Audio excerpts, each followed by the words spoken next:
पेण पोलिसांनी गोमांसाची वाहतूक करणाऱ्या आरोपींना केले जेरबंद। पेण तालुक्यातील सावरसई गावच्या हद्दीत महानगर सीएनजी गॅस पंपाजवळ 15 डिसेंबर रोजी एका टेम्पोमध्ये गोवंशीय जनावरांचे मांस मोठ्या प्रमाणावर आढळून आले। टेम्पोचा टायर फुटलेल्या अवस्थेत पोलिसांना घटनास्थळी आढळला। मांस वाहतुकीचा कोणताही परवाना नसल्याने अज्ञात व्यक्ती टेम्पो आणि मांस सोडून फरार झाल्याची घटना घडली होती। या प्रकरणी पेण पोलीस ठाण्यात गुन्हा दाखल करून तपासाची सूत्र उपविभागीय पोलीस अधिकारी गजानन टोंपे आणि पेण पोलीस निरीक्षक संदीप बागुल यांच्या मार्गदर्शनाखाली पोलीस उपनिरीक्षक समद बेग तसेच गुन्हे प्रकटीकरण पथकाने हाती घेत आरोपींची ओळख पटवून अटक करण्यात आली आहे।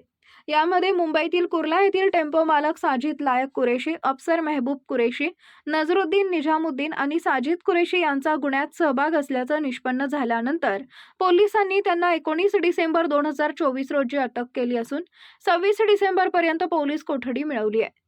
आरोपींवर पेण पोलीस ठाण्यात गुन्हा रजिस्टर नंबर 324/2024, भारतीय दंडसंहितेच्या कलम 325 3.5, महाराष्ट्र प्राणी संरक्षण अधिनियम 2015 अंतर्गत कलम 5 5 क 9 अ आणि मोटार वाहन अधिनियम 1988 अंतर्गत कलम 192 अ अन्वये गुन्हा दाखल करण्यात आलाय।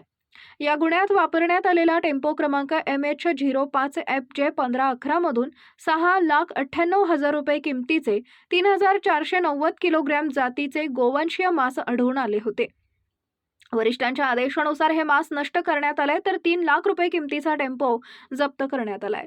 या गुन्ह्याचा अधिक तपास पोलीस निरीक्षक संदीप बागुल यांच्या मार्गदर्शनाखाली पोलीस उपनिरीक्षक समद बेग, सहाय्यक फौजदार राजेश पाटील, पोलीस हवालदार राजेश भोनकर, पोलीस हवालदार संतोष जाधव, पोलीस हवालदार प्रकाश कोकरे, पोलीस हवालदार अजिंक्य म्हात्रे, पोलीस हवालदार सुशांत भोईर, पोलीस हवालदार सचिन वसकोटी, पोलीस नाईक अमोल म्हात्रे आणि पोलीस शिपाई अमोद गोविंद तलवारे करत आहेत। पेण पोलिसांकडून आरोपीवर कठोर कारवाई करण्यात येत असून तपास प्रगतीपथावर आहे। पेण प्रतिनिधी किरण बांधनकर, तेज मराठी न्यूज।